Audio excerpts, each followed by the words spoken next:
యువతరానికి మార్గదర్శి, భావితరాలకు వెలుగు నింపే నాయకుడు చంద్రబాబు నాయుడు మరియు యువనేత లోకేష్ గారికి రాష్ట్ర ప్రజలకు నూతన సంవత్సర మరియు సంక్రాంతి శుభాకాంక్షలు. ఇట్లు Animini Ravi Naidu, sports authority chairman. సంస్కృతి సాంప్రదాయాలు నెక్స్ట్ జనరేషన్ కూడా అందాలనే పెద్ద ఎత్తున తలంపుతో చాలామంది సంక్రాంతి పండుగను చాలా సంతోషంగా పిల్లలు వేషధారణ చూడవచ్చు. ఏదైతే ఉందో పిల్లలందరినీ కూడా ముస్తాబు చేసి వారు చాలా రంగుల డ్రెస్సులతో వారు చూడవచ్చు. చిన్న చిన్న పిల్లలందరూ కూడా ఎంతో ముద్దుగా వారి ఏదైతే ఉందో సంక్రాంతి పండుగకు సంబంధించి ఏదైతే ఉందో కార్యక్రమాలన్నీ కూడా చూడవచ్చు. మనం ఇక్కడ ఒక అమ్మాయి తను అదే ఇసరాయితో కూడా ఇసురుతూ ఉన్నటువంటి ఇటువంటివన్నిటి కల్చర్ మనం నేర్పించాలి అన్నట్టుగా పిల్లలకి ఇప్పుడు నేర్పిస్తున్నటువంటి ఇక్కడ చూడవచ్చు. హరిదాసు కూడా ఒక ఇంటి దగ్గర హరిదాసు ఎలా అయితే మన గ్రామీణ ప్రాంతాలకు హరిదాసు వస్తే ఎలా ఉంటుందో అటువంటి ఈ రకంగా కూడా పిల్లలకి, ఎందుకంటే కల్చర్ ఏర్పాటు వాళ్ళకి తెలియజేయాలనే ఉద్దేశంతో ఈరోజు చూడవచ్చు ఇక్కడ భోగి మంటలు వేసి కూడా భారీ స్థాయిలో పిల్లలందరూ కూడా ఇక్కడ రంగురంగుల దుస్తులతో ఇక్కడ ముస్తాబై వచ్చినటువంటి నేపథ్యం. ఇటువంటి పరిస్థితుల్లోనే ఇక్కడ అమ్మాయిలు చాలామంది భోగి మంటల్లో పండుగ వాతావరణం అనేది చాలా అద్భుతంగా జరుపుకుంటున్నటువంటి సిచ్యువేషన్ అయితే చూడవచ్చు మనం. ఇది అమ్మాయిలందరూ కూడా వారికి రంగురంగుల దుస్తులతో అలంకరించుకొని ముఖ్యంగా ఈ భోగి పండుగను నిర్వహించుకున్నటువంటి పరిస్థితి. రాయలసీమలో ఈ కొత్త పంటను లోగిళ్లకు వస్తున్నటువంటి సందర్భంలో సంక్రాంతిని జరుపుకునేటువంటి తతంగం ఉంటుంది. కాబట్టి ఇటువంటి పరిస్థితుల్లోనే ఈ పండుగ సందర్భంగా భోగి పండుగను ఇక్కడ అమ్మాయిలు చాలా అద్భుతంగా నిర్వహించుకుంటున్నారు. రంగవల్లులు వేసి రంగు దుస్తులతో ముస్తాబైనటువంటి పరిస్థితుల్లో ఇక్కడ ఏదైతే ఉందో చాలామంది పిల్లలు వాళ్ళు చూడవచ్చు. వాళ్ళు భోగి మంటల చుట్టూ కూడా డ్యాన్సులు వేస్తూ ఆనందంగా జరుపుకుంటున్నటువంటి నేపథ్యం. మరి ఇక్కడ చాలామంది పెద్దలు ఉన్నారు, పిల్లలు ఉన్నారు. ఏం చెప్తారు వారి మాటల్ని వారితో మాట్లాడిద్దాం. వారి ఈ భోగి పండుగ సందర్భంగా సెలబ్రేషన్స్ ఎలా జరుపుకుంటారు అనే అంశం దానిపైన వాళ్ళతో మాట్లాడిద్దాం. ఇటువంటి పరిస్థితుల్లోనే ఇక్కడ ఎలా ఉంది ఏమనేది వాళ్ళని ఒకసారి వాళ్ళ మాటల్లో వినే ప్రయత్నం చేద్దాం. మన సంక్రాంతిని చాలామంది మర్చిపోతున్నటువంటి సిచ్యువేషన్. రాబోయే జనరేషన్ కూడా దీన్ని గుర్తుపెట్టుకోవాలి, కంటిన్యూ అవ్వాలంటే ఏం చెప్తారు? సంక్రాంతి అంటేనే ఒక నూతన క్రాంతి. పాత జీవితం నుంచి కొత్త జీవితంలోకి ఆహ్వానం పలుకుతూ మొత్తం మన తెలుగు రాష్ట్ర ప్రజలు అందరూ చాలా సంతోషంగా చాలా బ్రహ్మాండంగా చేసుకున్నటువంటి పండుగ ఇది. ఈ సందర్భంలో విద్యార్థులకు ఈ అతిపెద్ద పండుగ అయినటువంటి, అంటే మన హిందువులు చేసుకునేటువంటి అతిపెద్ద పండుగల్లో ఒకటి ఈ సంక్రాంతి. ఈ సంక్రాంతి యొక్క విశిష్టతను ముఖ్యంగా మా విద్యార్థులందరికీ తెలియజేయడం కోసం ముఖ్యంగా మా చైర్మన్ సార్ యొక్క సూచన మేరకు ప్రతి బ్రాంచ్లో కూడా ఈరోజు భారీ ఎత్తున ఈ సంక్రాంతి వేడుకలు జరుగుతూ ఉంటాయి. ఎందుకంటే సంక్రాంతి అంటే ఏమిటి, అసలు ఎందుకు ఈ పండుగ మనం ఇంత భారీ ఎత్తున చేసుకుంటున్నాము, వాటి విశిష్టత ఏంటి, అందులోని ఆంతర్యం ఏంటి, ఇట్లాంటి విషయాలన్నీ కూడా విద్యార్థులకు తెలియజేస్తూ తద్వారా ముందు తరాలకు ఈ పండుగ యొక్క విశిష్టతను అందించడం అనేది ప్రధానంగా ఈరోజు ఈ ఉత్సవం జరగడానికి కారణమవుతోంది. ఇక్కడ మనం ముఖ్యంగా సంక్రాంతిని మనం 3 రోజులు జరుపుకుంటాం. మొదటి రోజుగా భోగి, రెండవ రోజుగా మకర సంక్రాంతి అని, మూడవ రోజుగా కనుమ అని జరుపుకుంటాం.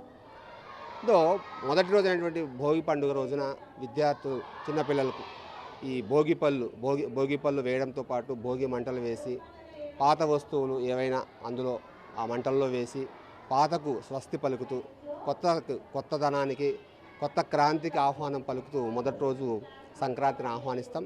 ఇక రెండవ రోజు మనం సంక్రాంతిగా చేసుకుంటాం. ఆ సంక్రాంతి రోజున సంక్రాంతి ఆరాధ్య దైవం అనేటువంటి లక్ష్మీదేవికి ఆహ్వానం పలుకుతూ సిరులు కలగాలని, అందరి జీవితాల్లో సుఖ సంతోషాలు కలగాలని చెప్పేసి ఆ లక్ష్మీదేవిని వేడుకుంటూ మనం సంక్రాంతి పండుగను చేసుకుంటుంటాం. ఇక మూడవ రోజు కనుమ ఉంది. ఈ సిరులన్నింటికి ముఖ్యంగా కారణమైనటువంటి పశువులను అలంకరిస్తూ, పశువులను పూజిస్తూ, రైతులకు ముఖ్యంగా ఈ సంక్రాంతి పండుగ కొత్త పండుగ, అంటే కొత్త ధాన్యం ఇంటికి వచ్చేటువంటి వేళ మొత్తం ఈ కుటుంబ సభ్యులందరూ కలిసి బంధువులతో కలిసి చేసుకునేటువంటి గొప్ప పండుగ. కాబట్టి ఈ ధాన్యం రావడానికి, ఈ ఆహారం మనకు అందించడంలో రైతుకు తోడ్పాటుగా రైతుకు తోడుగా ఉన్నటువంటి పశువులను అలంకరించి ఆ పశువులకు కూడా మన కుటుంబంలో భాగంగా భావిస్తూ వారికి ఆ పశువులకు కూడా అలంకరణ చేసి వాటిని పూజిస్తూ వారిని కూడా సాక్షాత్తు దైవంగా భావించేటువంటి గొప్ప సంస్కృతి మంది. పశువులను కూడా మనం గోమాతగా పూజిస్తాం. మన హిందువుల యొక్క పవిత్ర జంతువు కూడా అది. కాబట్టి అటువంటి ఆవుతో పాటు ఇతర పశువులను కూడా పూజిస్తూ కనుమ పండుగను భారీగా చేసుకుంటాం. ఇక ఉల్లాసం కొరకు, ఉత్సాహం కొరకు కోడి పందేలు, తర్వాత గాలిపటాలు ఎగురవేయడం, తర్వాత ఈ రకంగా పిండి వంటలు చేసుకొని అందరూ సంతోషంగా జీవించడం అనేది ఇది గొప్ప అనుభూతిని, ఆనందాన్ని ఇచ్చేటువంటి పండుగ.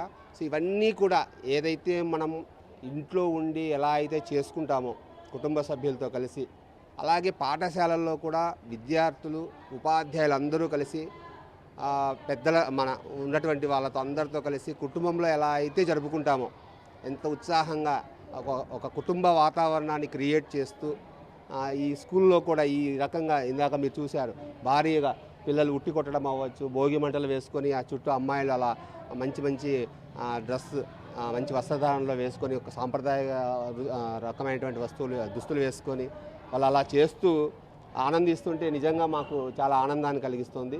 పిల్లలు ఇంత ఉత్సాహంగా పాల్గొని ఈ రకంగా వాళ్ళ ఆ విధంగా కూర్చొని పూజలు చేసుకోవడం అవ్వచ్చు, గాలిపటాలు ఎగురవేయడం అవ్వచ్చు, ఇవన్నీ కూడా పిల్లల్లో ఇంత నూతన ఉత్సాహానికి కారణమవుతున్నది ఈ పండుగ. సో ఇలా ప్రతి పాఠశాలలో కూడా ఇదే విధంగా జరిగితే వచ్చేటువంటి తరాలు ఈ పండుగల యొక్క విశిష్టతను మర్చిపోరని నేను అనుకుంటూ ఉన్నాను. కాబట్టి ఈ యొక్క వారసత్వాన్ని, ఈ యొక్క పండుగల యొక్క విశిష్టతను తరతరాలకు అందిస్తూ మన సంస్కృతిని కాపాడుకునే ఉద్దేశంతోనే ఈ పండుగలు మనం చేసుకుంటున్నాం. సో ఇలాంటి పండుగలకు విచ్చేసి మీరు మాతో మాట్లాడుతున్నందుకు, 10 మందికి తెలియజేస్తున్నందుకు మీకు కూడా సార్ మా సార్ తరఫున, మా చైర్మన్ సార్ తరఫున మీకు కూడా ధన్యవాదాలు తెలుపుతున్నాం. Thank you very much. ఏం చెప్తారు ఇప్పుడున్న సిచ్యువేషన్లో ఫాస్ట్ ఎక్కడ చూసినా పిల్లలు సెల్ ఫోను లేదంటే టీవీ ఇటువంటివన్నిటిని మోజులో పడిపోయి, అంటే మన పాశ్చాత్య సంస్కృతి అనేది కూడా చాలామందికి తెలియనటువంటి పరిస్థితి. ఇవన్నీ కంటిన్యూ అవ్వాలంటే ఏం జరగాలంటారు, ఎలా చేయాలంటే? ఎగ్జాక్ట్లీ సార్, మీరు చెప్పింది కరెక్టే. ఇప్పుడు ఎక్కడ చూసినా పిల్లలు మొబైల్కి అడిక్ట్ అయిపోతున్నారు. ప్రతిసారి టైం దొరికిన ప్రతిసారి మొబైల్ చూడడము, ఈరోజు పండగనే కాదండి, వేరే ఎటువంటి సిచ్యువేషన్ అయినా సరే మొబైల్ చూడడానికి అడిక్ట్ అయిపోతున్నారు. కాబట్టి కేశవుడి విద్యా సంస్థల్లో చాలా ఏళ్ళుగా ఈ స్కూల్ ఎస్టాబ్లిష్ అయినప్పటి నుంచి ప్రతి పండుగకు ఇంపార్టెన్స్ ఇస్తాం సార్. ప్రతి పండుగను కూడా సంస్కృతి సాంప్రదాయాలను పాటిస్తూ మన పాతకాలంలో పల్లె వాతావరణంలో ఎలాగైతే పండుగలను ముందు మనం సెలబ్రేట్ చేసుకునే వాళ్ళమో అదే రకంగా అదే వాతావరణాన్ని చూపిస్తూ పిల్లలకు అసలు పండగ అంటే ఏంటి, ఆ సంస్కృతి ఎలా వచ్చింది, దాని ప్రాముఖ్యత ఏంటి అని చెప్పడం కోసమే ఈ సంక్రాంతిని ఇంత గ్రాండ్గా ఇంత భారీగా ప్లాన్ చేయడం జరిగింది. పొద్దునుంచి మీరు చూసినట్లయితే అసలు భోగి మంటల దగ్గర నుంచి తీసుకున్నాము. భోగి మంటలు అంటే ఏంటి, భోగి మంటల చుట్టూరు ఎందుకు అలా వాళ్ళు డాన్స్ చేశారు, అసలు ఆ సంస్కృతి ఎలా వచ్చింది, భోగి పళ్ళు అంటే ఏంటి, భోగి పళ్ళు ఎందుకు పోస్తున్నాము, దాంతోపాటుగా అసలు మనం చేస్తున్న పొంగలి, సంక్రాంతికి మెయిన్గా పొంగలి నైవేద్యంగా పెడతారు, ఆ పొంగలి ఎందుకు చేస్తున్నాము, కొత్త పంట చేతికి వచ్చినప్పుడు రైతు ఆనందాన్ని వ్యక్తపరుస్తూ ఆ లక్ష్మీదేవికి నైవేద్యంగా పొంగలు పెడతాం. ఆ కొత్త బియ్యం తీసుకురావడము, అవి చెరగడము, ఇసరడము, ప్రతి ఒక్క యాక్టివిటీని పిల్లలతో పర్ఫామ్ చేయించాం. సో కంప్లీట్గా పిల్లలకు అసలు ఈ భోగి పండ్లు అంటే ఏంటి, భోగి పండగ అంటే ఏంటి, నైవేద్యం ఎలా వస్తుంది, అసలు రైతు ఇంపార్టెన్స్ ఏంటి, రైతుకి ఎంత ప్రాముఖ్యత ఇవ్వాలి, ధాన్యానికి ఎంత ప్రాముఖ్యత ఇవ్వాలి, ఎంత విలువ ఇవ్వాలనేది ప్రతి ఒక్క చిన్న విషయాన్ని ఇక్కడ చెప్పడం జరిగింది. అలాగే కోడి పందాలు, అసలు కోడి పందాలు ఎందుకు స్టార్ట్ అయ్యాయి, ఎలా చేస్తుంటారు, అదేదో అడిక్షన్ లాగా కాకుండా సరదాగా పండుగ రోజున అందరూ కలిసినప్పుడు కోడి పందాలు చేయడము, గాలిపటాలు ఎగరవేయడం కానివ్వండి, ఇవన్నీ చాలా చక్కగా సరదాగా ఫ్యామిలీ మెంబర్స్ అందరూ కలిసి చేసుకోవడం కూడా ఒక సాంప్రదాయం కిందకి తీసుకోవచ్చు మనం. అలాగే ఇందాక చెప్పినట్టు నైవేద్యంగా పెడదామన్నారు కదా, కట్టెల పొయ్యి మీద వండడము, అసలు ఆ కొత్త ధాన్యం తీసుకొచ్చి ఎలా వండుతున్నాము, ఆ కొత్త బెల్లం తీసుకొచ్చి ఎలా వంట చేస్తున్నాము, ప్రతిదీ పిల్లలకు కళ్ళకు కట్టినట్టుగా ఇక్కడే చేసి చూపించి మన సంస్కృతి సాంప్రదాయాలని మెరుగుపరుచుకుంటూ వాళ్ళని వారసత్వంగా ఇవి తీసుకెళ్తూ చేయడమే మా మెయిన్ ఉద్దేశం అండి. దాంతోపాటుగా అసలు రైతు వాల్యూ ఏంటి, రైతు లేకపోతే మనకు పంట రాదు, పంట లేకపోతే మనం రోజువారీ లైఫ్ని లీడ్ చేయడం కూడా కష్టం అవుతుంది. కాబట్టి రైతుకు పంట ఎలా వస్తుంది అన్న దగ్గర నుంచి కూడా ప్రతి విషయాన్ని కళ్ళకు కట్టినట్టుగా చూపిస్తూ మన సంస్కృతి సాంప్రదాయాన్ని మనం మెరుగుపరుచుకుంటాం పోతున్నాము. ఇది ఈ పండగకి కాదండి, ప్రతి పండుగను కూడా ఇలాగనే ప్రతిదీ కళ్ళ కట్టినట్టుగా చూపిస్తూ మనము సంస్కృతి సాంప్రదాయాన్ని డెవలప్ చేసుకుంటూ పోతున్నామండి.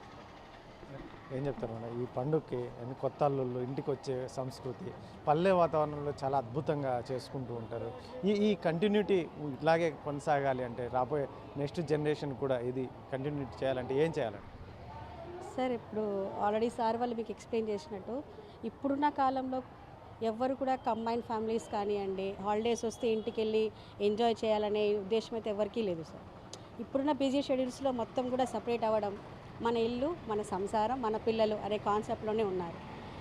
ఆ లాస్ట్ అంటే కొన్ని తరాలు చూసుకుంటే మనకు సంక్రాంతి పండగ అంటే కొత్త పెళ్ళిళ్ళే కాదు, అంటే కొత్త అల్లుళ్ళే కాదు, పాత అల్లుళ్ళు కాదు, అల్లుళ్ళు అంటే అల్లుళ్ళే ఇంటికి వెళ్ళడం, వాళ్ళకు ఆ అల్లుళ్ళకి నచ్చిన కొత్త బట్టలు, కొత్త వంటకాలు ఏమన్నా అంటే అత్తగారికి మామగారికి ఒక ఆనందం అనమాట. అంటే పుట్టింటికి కూతురు కానీ అల్లుడు కానీ రాస్తే మా ఇంటికి వచ్చినారు అని. కానీ ఇప్పుడున్న జనరేషన్లో మన ఇల్లు మన సంసారం, మనం తిన్నామా పనుకున్నామా లేచినామా తెల్లారిందా ఇంతవరకే ఉంది. సో ఆ సంప్రదాయాన్ని కూడా ముందుకు జరగాలి అంటే మనము మన పిల్లలకి ఇప్పుడున్న జనరేషన్కి ఇవన్నీ మనం ఏవైతే చేసామో సార్ చెప్పింది కానీ మేడం చెప్పింది కానీ ఇవన్నీ జనరల్గా జరిగి ఆ ఎథిక్స్ అనేది అంటే సంప్రదాయం మనం ఇది మన సంప్రదాయం మనం ఇప్పటి నుంచి నేర్పిస్తే కనీసం నెక్స్ట్ జనరేషన్కి దాన్ని క్యారీ ఫార్వర్డ్ చేస్తారు అనే చిన్న ప్రయత్నమే మేము ప్రతి చోట జరుగుతుంది అనే దాంతోనే ఆ చిన్న ప్రయత్నమే మేము ఇవన్నీ కూడా చేయడానికి కారణం. అంతే సార్. ఇంకే అంటే ఏం చెప్తారు ఇంకొకటి, ఎందుకంటే చాలా చోట్ల ఏం చెప్తున్నారు పిల్లలకి ఎడ్యుకేషన్ ఇది కొంచెం ఫోర్స్డ్ ఎడ్యుకేషన్ అనేది ఎక్కువగా కనిపిస్తుంది. అవి కాకుండా ఇటువంటి యాక్టివిటీస్ ప్రతి చోట ప్రతి ప్లేస్ స్కూల్ కావచ్చు ఇంట్లో కావచ్చు ఇలాంటి ఇప్పుడు మనకు గతంలో అమ్మమ్మలు తాతయ్యలు ఇటువంటి అన్ని సంస్కృతి ఎలా వచ్చేది, ఇప్పుడైతే కొంచెం గ్యాప్ ఉంది అంటున్నారు. దీన్ని కంటిన్యూ అవ్వాలంటే మీరు ఒక ప్రిన్సిపల్గా ఏం చెప్తారు? సార్ ఇప్పుడు స్కూల్లో ఆల్రెడీ జరుగుతున్నాయన్నీ అంటే మనం జనరల్ ఎథిక్స్ అనేది కూడా నేర్పిస్తున్నాం, కానీ అది ఇంట్లో నుంచి కూడా రావాలి. మెయిన్ ఏంటంటే ఇప్పుడు కొంచెం ఏజ్డ్ అయిపోతూనే మీరు చూస్తే రీహాబిలిటేషన్ సెంటర్స్ ఉన్నాయి. అంటే అమ్మమ్మ వాళ్ళు నడచలేకపోతే అంటే అమ్మమ్మ వాళ్ళు ఓల్డ్ అయిపోయారు, ఓల్డ్ ఏజ్ సెంటర్లో వదిలేద్దాం అనే దాని మీద ప్రేమ అభిమానాలు తగ్గిపోతున్నాయి సార్. ఆ అభిమానాలు ఏంటంటే మనం నేర్పించాల్సింది ఒకటి స్కూల్, నెక్స్ట్ తల్లిదండ్రులే. ఫస్ట్ తల్లిదండ్రుల నుంచి రావాలనుకుంటాం, కానీ ఇప్పుడున్న జనరేషన్లో తల్లిదండ్రులు బిజీ అయిపోవడం వల్ల మినిమం ఎథిక్స్ నేర్పించడానికి కూడా టైం లేదు వాళ్ళకి. సెకండ్ పార్ట్ ఏంటంటే స్కూలే. పోనీ స్కూల్లో నేర్పిద్దామనడానికి కూడా ఎంత నేర్చుకున్నారో అంతవరకు నేర్చుకుంటున్నారు, కానీ దాన్ని క్యారీ ఫార్వర్డ్ ఎలా చేయాలి అనేది తెలియట్లేదు. అంటే ఇక్కడ అయిపోయింది ఇంతే, ఇక్కడికి స్టాప్ చేసేద్దాం మనం. సో నెక్స్ట్కి ఏంటి అంటే దాన్ని ఇంట్లో చెప్పడానికి కూడా పేరెంట్స్కి ఇప్పుడు స్కూల్ ఏదైనా జరిగింది మీకు తల్లిదండ్రులకు చెప్పాలన్నప్పుడు కూడా పేరెంట్స్కి టైం ఉండట్లేదు, వినడానికి కూడా టైం ఉండట్లేదు బిజీ షెడ్యూల్స్ వల్ల. సో ఇక్కడ రెండు అంటే మనం బ్యాలెన్సింగ్ చేయాలంటే ఒకటే, మనం అట్లీస్ట్ మనము ఒక సిస్టమేటిక్గా ఏదైనా చేస్తే దానివల్లనే వాళ్ళు నేర్చుకుంటారనే ఒక చిన్న ప్రయత్నమే ఏ పండుగ అయినా కానీ, ఏ యాక్టివిటీ అయినా కానీ, ఏ రోల్ అయినా కూడా. ఇప్పుడు మీరు సంక్రాంతి చూశారు, ఇప్పుడు ఫస్ట్ రోజు నుంచి ఏం చేస్తున్నామని ఎక్స్ప్లెయిన్ చేశాం. సో ఇంట్లో కనీసం చెప్తారు, అమ్మ ఇది ఫస్ట్ డే కదా, సో మనం మా సార్ వాళ్ళు చెప్పారు భోగి పళ్ళు పోయాలంట అని. అప్పుడు అనుకుంటారు ఓకే టీచర్లు చెప్పిస్తున్నారు మనకి పిల్లలు చెప్తున్నారని, అంటే డిస్కషన్ జరుగుతుంది. అది లేదు అంటే సార్ ఇది కూడా మర్చిపోతారు. సో ఇది నేనంటే మెయిన్లీ ఏంటంటే కనీసం మనం చెప్పింది ఇంట్లో పేరెంట్స్ మనం చెప్పింది టైం ఉండి నేర్చుకుంటే పిల్లలు ఏం చేస్తున్నారు, ఓకే మన ఎథిక్స్ మనం మర్చిపోకూడదు అనేదైనా వాళ్ళు నేర్చుకుంటారని ఒక చిన్న ప్రయత్నం. మేము ఏం చేసినా కూడా అది ఇదే కాదు సార్, ప్రతి ఒక్క యాక్టివిటీ కూడా ప్రతి ఒక్క పండుగ కూడా ఇలాగే చేస్తాం. అది మీరు నెక్స్ట్ కూడా మేము పిలుస్తాం, మీరు చూడండి దాన్ని కూడా.